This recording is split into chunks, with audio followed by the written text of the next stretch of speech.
Leading in Wyoming podcast. We are so excited to be here today with Bob Grady, Jackson, Wyoming, class of 2012. Simply the best. Simply the best. You guys do have one of the best taglines, I gotta say. And we own it. We still keep it 12 years later. You know what? That just reminded me. I met with Margaret Benson last week, and she brought her bobblehead doll from the class that your class made. Yes. You had, this is a total divergent to start, but you had like look-alike bobblehead dolls made for every class member. And the teachers, yeah. So funny. Margaret was very proud of hers, so made an impression. I'm glad she still has it. Well, to get started, why don't you just kind of give us a cliff notes of your career and how you ended up in Wyoming? I know that's hard to do in short order, but sort of the highlights. Well, the quick version is I've been blessed to have, in a way, two different careers. So the first decade or so out of college, I worked in politics and government. I worked in the U.S. Congress for my hometown congresswoman right out of Harvard undergraduate, and then I ran the governor's office in the state I grew up in, which was New Jersey, for a fellow named Tom Kean. And then I had the privilege and honor of working for George H.W. Bush the father, first as a speechwriter when he was vice president to President Reagan, and then as the head speechwriter on the campaign that we won in 1988, and then all 4 years in the White House as associate and then deputy director of OMB. And then of course, we lost in '92. So I always remind people I worked on the campaign that we won. Yeah, that's good. Should have had your back. But in that job, I actually had a lot of interaction with the Wyoming delegation and a lot of friends, including Malcolm Wallop and Al Simpson, who were our Senate delegation then, and Rob Wallace, who was Malcolm's chief of staff at the time, and Mike Tonger, who then worked for South Carolina guys, but he worked for Simpson. And I had oversight over natural resources, energy, and science. Okay. So I had oversight over the USDA, over the Interior Department, which has Fish and Wildlife Service, Park Service, over the U.S. Environmental Protection Agency, Army Corps of Engineers, to Wyoming. and then the science stuff like NASA and NSF. But all those natural resource agencies are absolutely critical for Wyoming. And so in that era, we negotiated the Clean Air Act amendments, for example, which became law, or still law 34 years later. And we did a big energy bill, which is critical to Wyoming. And at the time, Malcolm was the ranking member on the Senate Energy Committee, and Rob Wallace, who lives here in Jackson Hole, was his chief of staff. What a fun and then time. Chief on the Energy Committee, so we got to be really good friends. Yeah. Anyway, we lost in 1992, and the second half of my career, I went into the finance business, financing high growth companies. So I did that for the decade of the 90s, basically, at a firm called Robertson Stevens, which was a big underwriter of IPOs, everybody from Dell Computer to Genentech to CompuWare to Pixar Animation Studios, eBay, E-Trade. Then I worked at the Carlyle Group, which is one of the biggest private equity firms in the world, and I was a partner there on the management committee, ran their California office at the time I lived in San Francisco, and I ran their venture capital growth arm. And then after that, I semi-retired and moved to Wyoming and chaired a Penn State pension fund and went on a bunch of boards. And then I kind of thought it was easier to work than to be retired, so I went back to work. So now I work for a firm called Summit Partners, which is a leader in private equity and venture capital in technology, healthcare, and business services. But along the way, I started coming to Jackson Hole first time in 1982, like a lot of people, to go skiing. Went over to Targhee, loved it. Started coming here to fish in the late 80s every summer. We'd go with Joe Bressler, he was an outfitter at the Orvis shop. And then I started going to race camp at the Jackson Hole Mountain Resort. They had a preseason race camp, which was sort of a glorified ski lesson for adults, but they had a little race at the end. But if you give it a good name, you can get people. They had a little race at the end. So I was kind of a regular, and along the way, it's a long story, but I met my wife when I was out here on a fishing trip at a barn dance in Idaho, Tanya and Tom Morgan's 25th wedding anniversary party. And we got married in 2001, but she was living in Jackson Hole at the time, over in Game Creek. And her parents live here in the Aspens, so her parents live in Jackson Hole. So we got married in 2001. So along the way, what happened in 2008, we had 4 things happen in a year. Talk about challenges. The touchy-feely half of Leadership Wyoming. In 1 year, our house burned down in a fire. Carlisle was pushing me to move to Washington and leave Jackson Hole in San Francisco. My next door neighbor and best friend, who had a home here in Jackson and in San Francisco, and who we shared a babysitter as we raised our children together, got cancer at 39 and died at 41, and I gave the eulogy at his funeral. And we adopted a baby daughter who today is 16 years old, Katie Grady. And so it was like a moment of truth, and we sort of said, we didn't really want to move to the East Coast. Colleen said, I spent my whole life trying to not go to the East Coast. Yeah. Don't make me go there. Our in-laws were here. Colleen, before we were married, had lost her only sister in a car crash. And so we wanted to be close to her parents. And we got to talking about, well, we've been fortunate in life. We can live wherever we want. And also, like, where do we want to raise our kids? And we were thinking between downtown San Francisco and rural Wyoming. We chose Wyoming. Yeah. And so we moved here to raise our kids and to raise our family. Matthew at the time was 4.5, and Katie had just been born. Mm-hmm. And we adopted her through Our Lady of the Mountains Church here in Jackson. It was all set up by the late Father Carl Beavers, one of Wyoming's most fantastic citizens, and a dear, dear, dear family friend. Baptized both of our children. But anyway, so we picked up, and instead of having Wyoming, Colleen's home was kind of our second home because I was working in San Francisco. So we moved here full time in the middle of '09. Came here for the summer of '09 and never went home. Love it. And we'd send our kids to K through 8 school here and raised our kids, and I got to coach Jackson youth hockey and a little bit of other stuff, swimming and lacrosse and stuff, but mostly hockey. And of course, you get with being a hockey parent, you travel a lot. You get to see the state. not only the whole state, but the whole region. I've been to a lot of rinks in Butte, Montana, and Bozeman, and Casper, and Gillette, and Salt Lake, and Denver, and Littleton, Colorado, and everywhere. But it's great.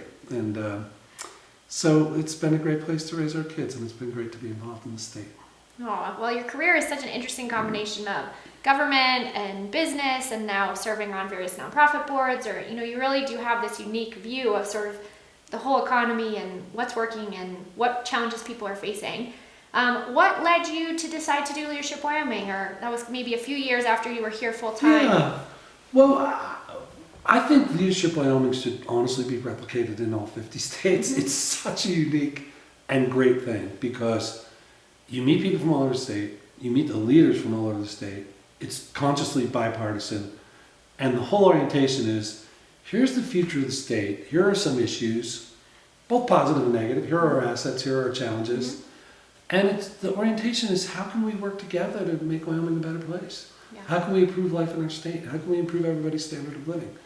And you just learn so much. So I just wanted to, I think a criticism I would have of Jackson and its relationship with the rest of Wyoming is that people, especially people who moved here from New York or Los Angeles, whatever, they don't take the time to understand they live in Wyoming and to learn what makes our economy go, to learn about the energy industry, to learn about the agriculture industry.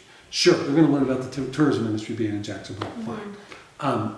But even that, they don't have a full picture because they don't know ranches in Sheridan and Canton, and they don't know, the full picture. And so I just thought it was a great way to just get more involved in the state, to meet a lot of people, and to really think about what I could do to try to make a difference, And one of the people I got to be really good friends with in that, I already knew him a little, is Matt Mead. I knew his brother, Brad, is our lawyer when our house burned down in the fire. Yeah. And Kate, Brad's wife, who's been on the school board here in Jackson. And as we came out, Matt had done Leadership Wyoming a couple of years before I did. 2010, I think, And I spoke to leadership, and I used to speak every year at Bill Schilling's request about sort of economic development, how we could attract more companies to Wyoming, how we could diversify our economy a little bit, get some technology companies here, get some healthcare companies here, etc. And so that deepened into a conversation with Matt about how we could help, how I could help him, and how we could all help diversify Wyoming's economy. So when he was governor, he asked me to be his economic advisor, pro bono job. I had a day job running a fund of funds that was investing on behalf of the permanent funds into private equity on behalf of the state of Wyoming. But so I didn't take any salary or anything. But what I would do is just did a lot of research on both what companies were here, what they needed to grow, how they could recruit more talent, how they were their infrastructure needs that they had, whether it was broadband or roads or whatever, to make sure that they could succeed.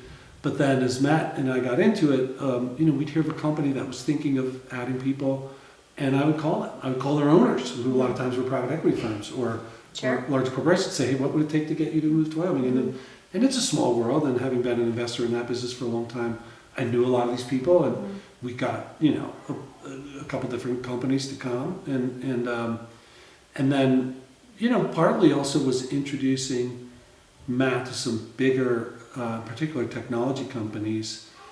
Two of my friends that were at least willing to listen, Mark Benioff, who runs Salesforce, founded Salesforce, was my neighbor, dear friend in San Francisco, and Neil Bushry, who has a home in Jackson but lives in the Bay Area, both, and he founded Workday. And I remember bringing Anil out to Cheyenne, taking him into the governor's office and saying, Anil, what would it take for Workday to put 200 engineers and 200 people in Wyoming? We could find you the right office environment or wherever. What would it take? He said, oh, I'd be happy to do it tomorrow. Do you have a town where you have 200 software engineers? Yeah. And we were kind of like, oh, well. Not yet. And so it frustrated me because one of the things that Neil did not long after that meeting is Workday opened a big office in Salt Lake right by the Rice Eccles Stadium, right up, by the university there, where we would always go to play hockey at the Steiner Arena and stay in that Marriott there.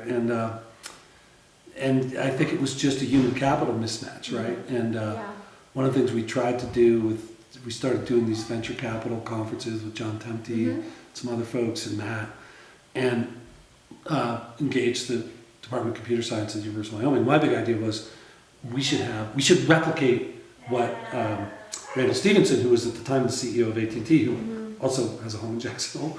That's one of the benefits of Jackson. Sure. Yeah. And he started a thing with an online learning company called Udacity at Georgia Tech, where they would, for $6,000, you could get an online master's in computer science.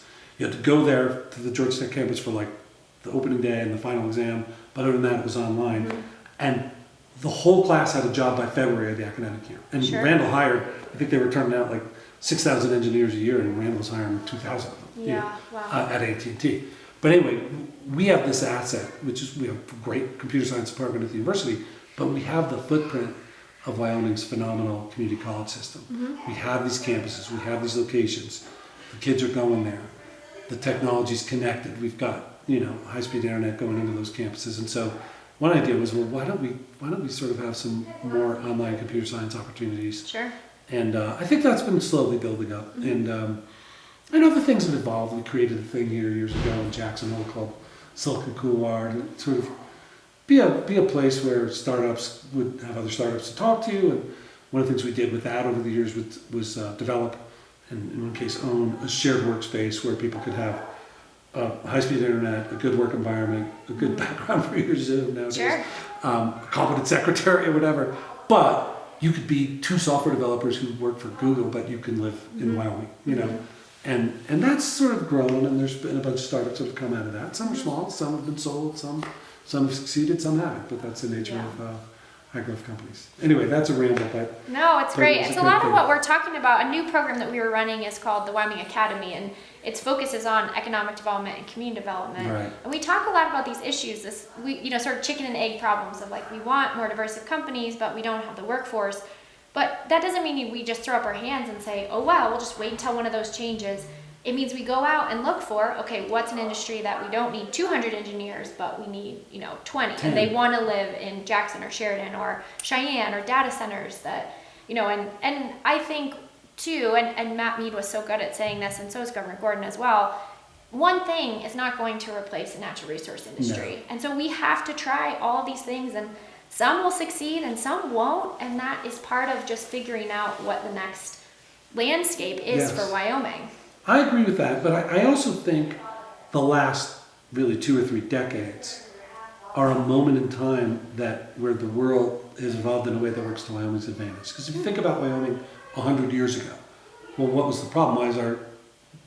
The problem was remoteness, right? I mean, we grew up in agriculture and mining, but you weren't going to have people making widgets or doing technology come here because it was hard to get to and it was far. Well, in the world of the internet, the remoteness problem has changed. It's Sure. solved, and we really saw it in COVID, where everybody was working over Zoom. So there's a lot of things you can do from anywhere.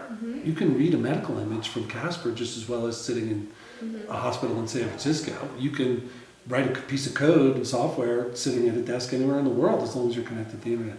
So I do think that is one little building block. And again, both Governor Mead and Governor Gordon, I give a lot of credit to investing in Wyoming's broadband and have the broadband conference every year, supporting the building of a fiber loop around the whole state. And now you have individual, communications companies like Silver Star here in Jackson building fiber to the enterprise, to the home if you want it, if you want to pay for it.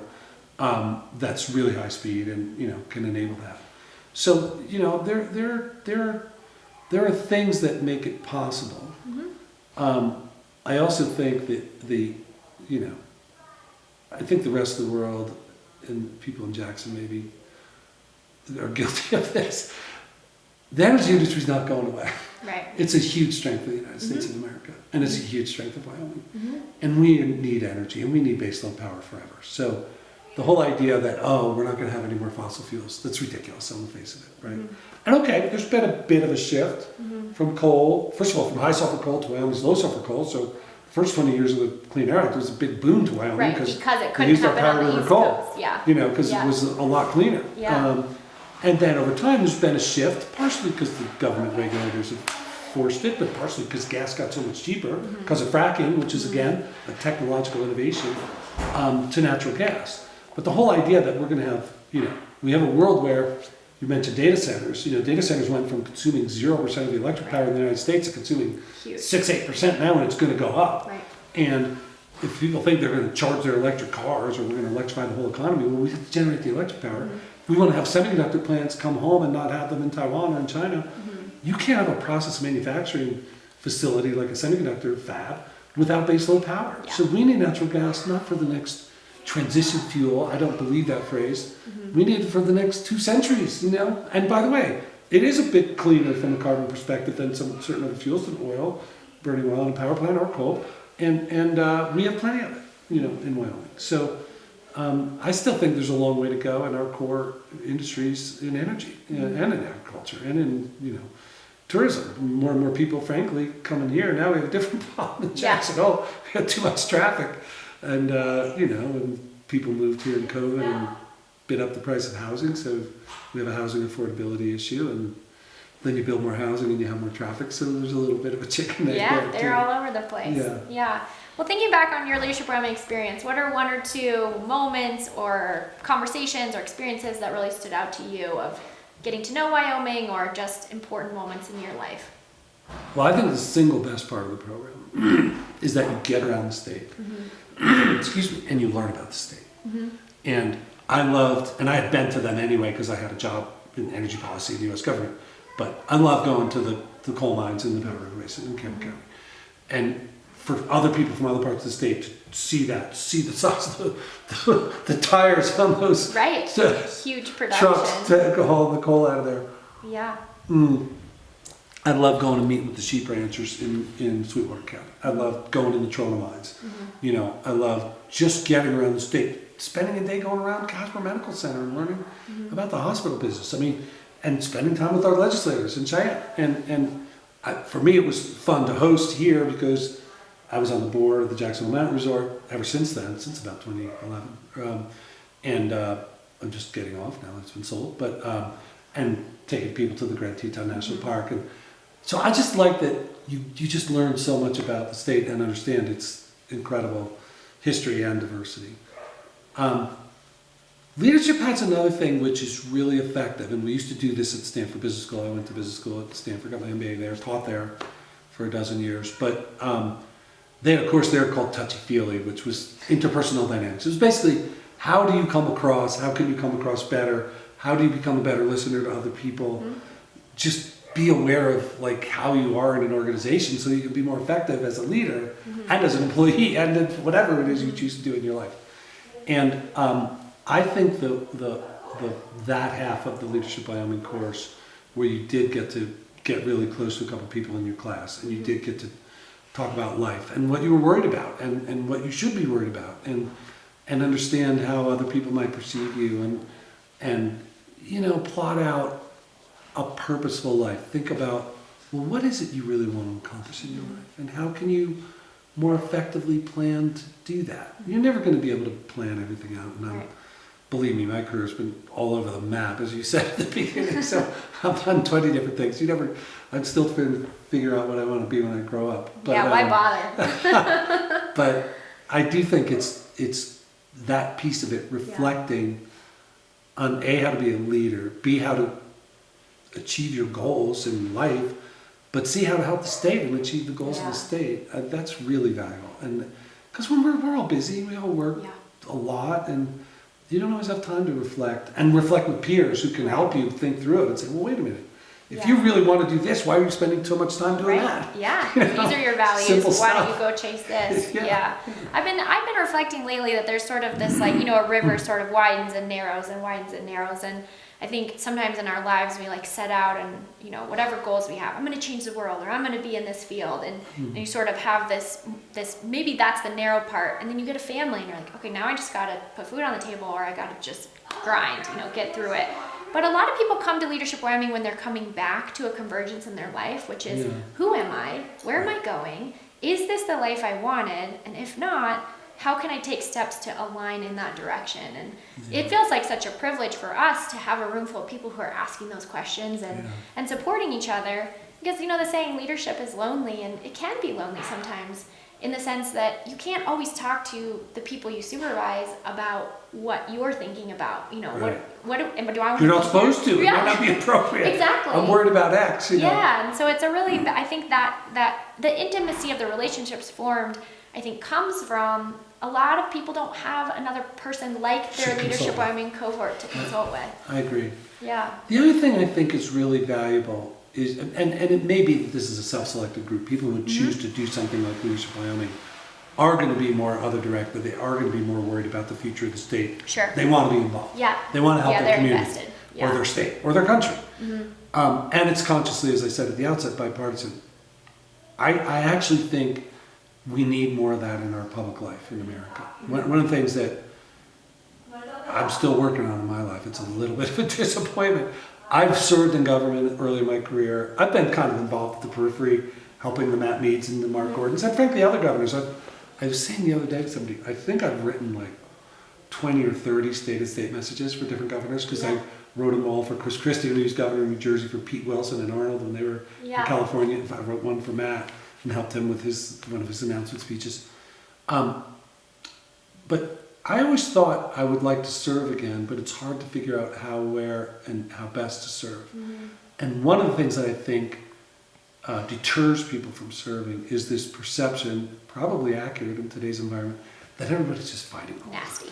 And nationally, obviously, we're a 50-50 country, and deeply divided, and the two candidates are very different visions, and they're fighting, and everybody in Congress is fighting.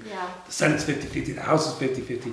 But even in states where, in California, it's all Democrats. In Wyoming, we have a blessing. We have a Republican. I'm a Republican, so I think it's a blessing. We have a Republican state. We have, we're going to pursue conservative policies. People believe in individual liberty, and they believe in limited government, and they believe in free markets.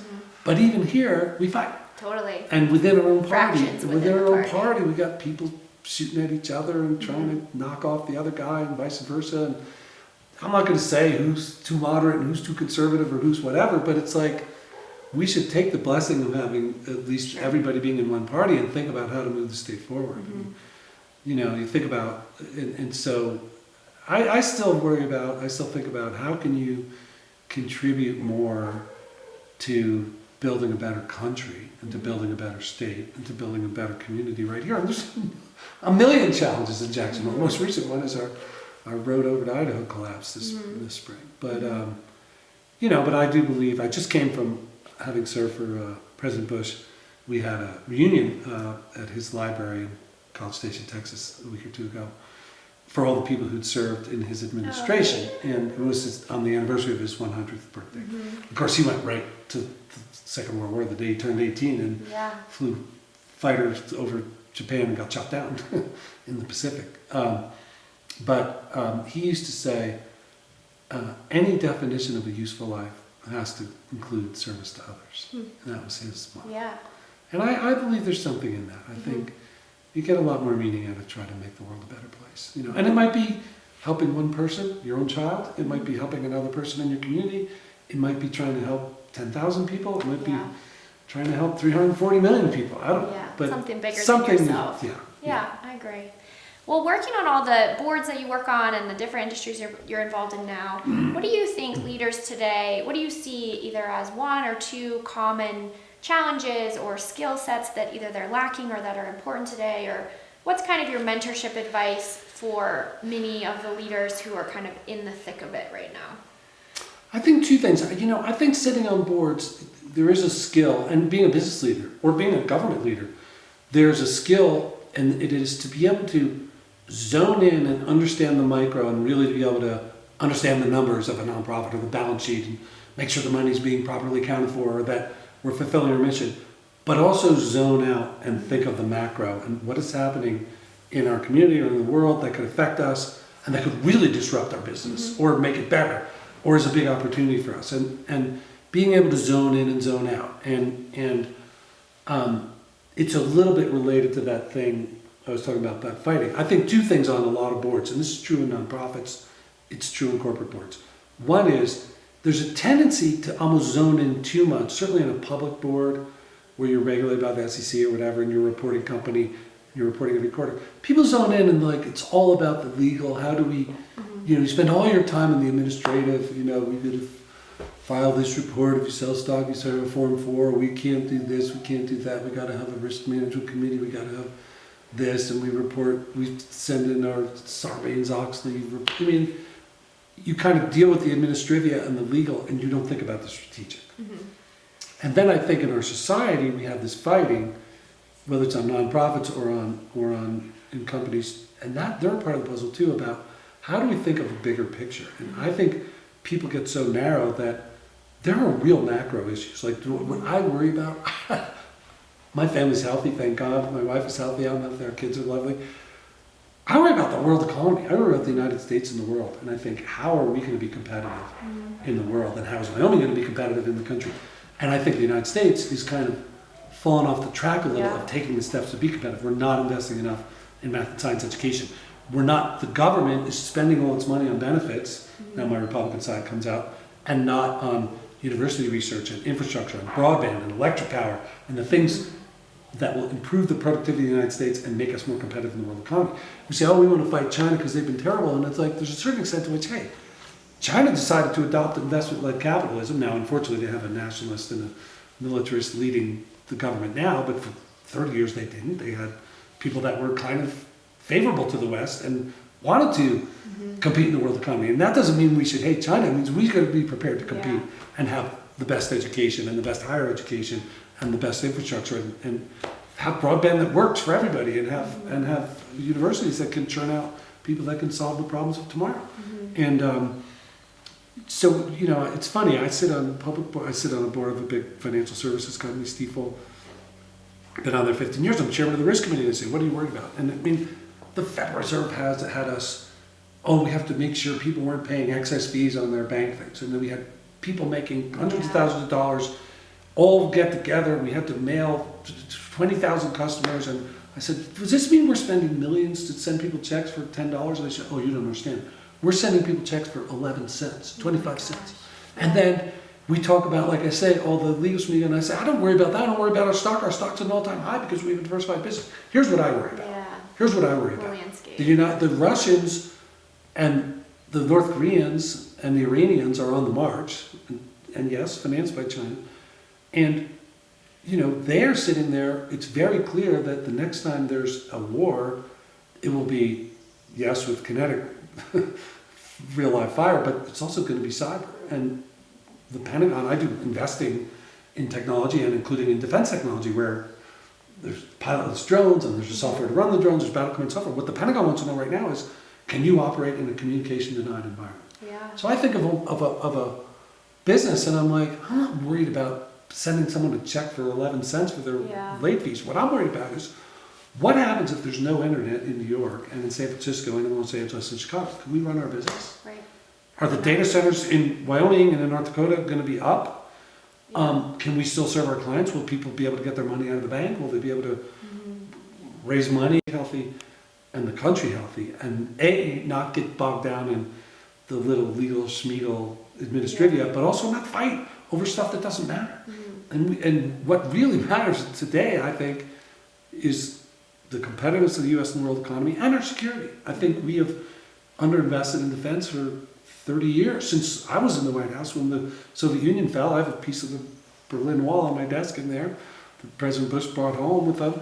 But we've kept defense spending still, and the U.S. economy's tripled in size, and the Russians have spent money on defense, and the Chinese, and now we got to catch up and just make sure we can protect our networks, we can protect our internet, as well as we can protect our people. And that will require, again, investment in technology, investments in science and tech, investments in infrastructure. It's not just the next great fighter interceptor, because we could spend billions of dollars making F-35s that cost $150 million a copy. They could be shot down by a $10,000 missile from some Iranian Houthi guy in the Middle East.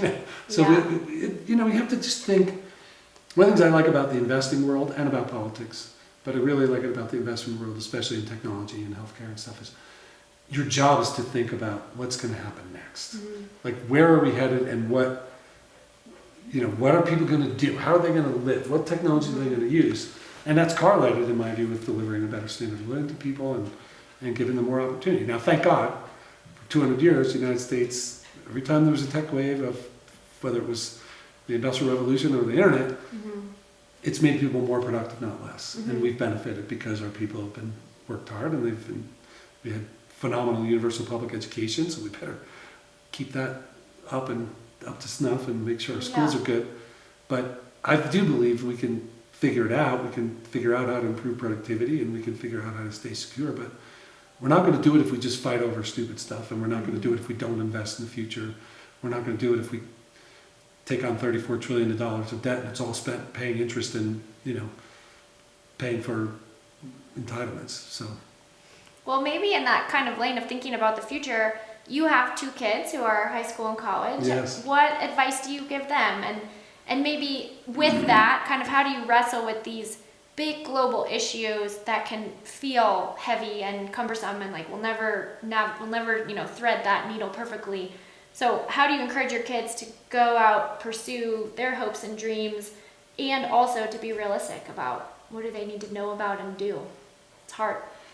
2 things. One, study hard, do your homework, study math, study. If you want to go into business, study accounting. No, you have to do your work and learn. And we're blessed with great schools here in Jackson. Matthew's going to a great public university now, University of North Carolina in Chapel Hill, and studying all kinds of things, business and statistics, and over time he'll study some computer science and Chinese and whatever. But I think keep broadening your skills, think about where the world's headed, and be prepared to contribute there. I always say to them, be nice to everybody you meet on the way up, because you're going to meet them all again on the way down. Yeah, They laugh so true. at my corny sayings, but I do think it's a small world and you never know. So part of it is just really pay attention to your studies, and that person sitting next to you in class or that you're having a beer with on a Friday night, you're going to still know them 20 years from now and 30 years from now, and they might be a business colleague, they might be a government leader, they might not be, but they might be someone who needs help, but they're going to be relevant, and you should just be purposeful from even when you're young and think about it. And the other thing to me that I'm grateful for and I think about is people think, well, it doesn't matter, I can't do anything. That's what's unique about the United States of America, and it's really unique about Wyoming. We're a small town with long roads, as we always say. Wyoming is like, if you want to get involved, you can get involved. Yeah. You want to run for legislature, it's not that hard to run. You want to run for county commissioner or mayor of your hometown or whatever, or even volunteer to do something for the state, you can do it. And if you come up with we did a project, Leadership Wyoming, we almost got it through, we didn't quite get it through, we wanted to have financial literacy education in the K-12 schools. So we did a big project. We made a presentation to the legislature, Then they were like, well, what other course are we going to cut? So it took a while. But you can make a difference. And people think in a country of 340 million people in the United States, I'm amazed at how open our democracy still is. I mean, I grew up in a middle-class family. I was the youngest of 5 kids. My mother went back to work the day I went to first grade so that we'd have enough money to teach at our parochial school. And she ended up going to school at night when I was a kid and getting her master's and a PhD and being a college admissions officer and a law dean. My dad was kind of a middle manager in a business and had a couple different jobs. He came home and ran for mayor. But we didn't have any money. I was kind of a nobody. But I just did well in school, and I applied in college to work for my congressman. And I actually got rejected the first summer after my sophomore year in college. Yeah. And I applied again the next year, and I got the job. Wow. And then even that summer, I worked on an amendment, an obscure topic that went to the floor of the House and became law. Wow. And on the strength of that, they said, well, you seem to know what you're doing, and you like this, so why don't you come and work here full-time when you're done? And even then, so just coming from nothing, I went to a public high school, middle-class family. My first 4 years working on the Hill for my congresswoman, I wrote 5 amendments that became law. Wow. 5 amendments. One on taxes and the marriage tax, reducing the penalty for people that, when you get married, your income double. You know, if your wife's working, you go into a higher tax bracket, you get penalized for being married. Yeah. We shouldn't have that, right? Should have. But another was setting a set of conditions on aid we provided to the government of El Salvador so that they would respect human rights, because President Reagan wanted to provide the aid, but the left wanted to cut it off, and so this was a compromise. Well, we can still provide the aid, but they have to behave according to the rules, you know. And then you go on, and next thing I know, I'm like running the governor's office, and you know, and state government in some ways is a lot easier than the federal government, because in the governor's office you can decide, like, you know, we need more prison space. We should build a prison over there by that highway. And like 6 months later, the shovel's in the ground. Yeah. And a year later, you go to the ribbon cutting. Yeah. Federal government takes forever to do anything. But the governor's office is very satisfying for anybody who ever thinks about going into politics, because you can get stuff done. But I'm still amazed. People all the time say to me, how can we get involved? And I'm like, you know, I say just go volunteer for somebody's campaign or apply for a job in the government. And they'll hire you, and if you're smart, you'll rise up, and the next thing you know, you'll be in charge. Yeah. And you know, you'll be the, you know, I can think of people that, you know, I remember Heidi Cruz coming out of college, Heidi Nelson. She was working at J.P. Morgan. She came to work for Robertson Stevens. She said, how do I get involved? I was like, let's volunteer. President Bush came out and wanted to do an event. She volunteered for the event. She said, I don't want to be an investment banker. I want to work full-time in campaign. I said, go to Austin. They're going to tell you, they're not going to pay you because they can't. But if you're any good, they'll put you on the payroll after a month or two. Yeah. And exactly. She went down there, said, we don't have any money. She did it. They put her on the payroll a month later. By 3 months later, she was the head of domestic policy for the campaign. Yeah. And the co-head was Ted Cruz, her husband, now senator. They met on the campaign. She went on to be deputy assistant secretary of the Treasury, deputy USTR, and now she's a big partner at Goldman Sachs. Married to Ted, they're a power couple, whatever. But I mean, same thing. She was like, she just volunteered, you know, to help set up visits for the then Governor Bush when he was running for president in 1997 or whatever it was. But so I think, you know, we still have a society here, and it's a blessing, because it's probably not that way in China. Mm-hmm. It's certainly not that way in Russia. Mm-hmm. Yeah, it's not that way in a lot of other countries in the world. Here, if you want to get involved, just raise your hand. Yeah. Go out there and do it. Go work hard and volunteer, raise money, work for your community, get something going in a nonprofit. Go to, you know, tell my kids if they have the interest in the skill, I want them to, you know, they should apply for a job in Senator Brass and Senator Lummis's office. I hope you're watching this. You know, or Congressman Hageman, and do that. For me, I loved working on the Hill, but you get involved, and you know, next one thing leads to another. So. Yeah, well, I think it's so true, and I think we see that in Leadership Wyoming. Participants come in and they feel a little intimidated by whatever it is, government or local community development or anything they just don't know. And then by the end of the program, they kind of have this thought of like, well, if not me, then who?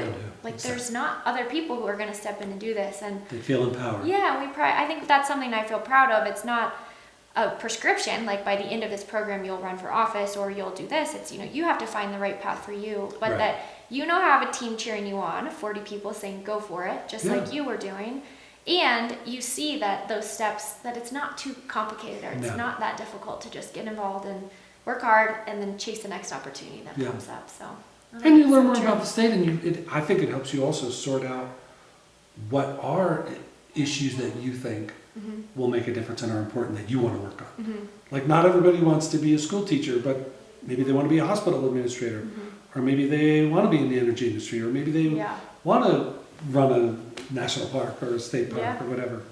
Anyway, so I think it's one of the great benefits of Leadership Wyoming, as you said, just the feeling of empowerment. If not us, who? Yeah. If not now, when is the other thing. Sure, absolutely. Yeah. Well, thank you so much for your time, and thanks for inviting us Great into to your be with lovely you. home. Yeah. And I hope Leadership Wyoming continues for a long, long time. And anybody who's watching, who's thinking about going into the program, do it. It's That's fantastic. Right. Oh, It's one of the best things I ever did. And I honestly, I feel like we should send a bunch of missionaries out to these other states and tell California, everybody hates each other. They're so divided. New Jersey, all these states, New York, Illinois. They should have a leadership program like this and try to get people together, and they might solve some problems more effectively. Yeah. Well, thank you, Bob. Thank you for your time. Thank you, Mandy. The Leading Wyoming podcast is made possible thanks to the generous support of our all-in sponsors.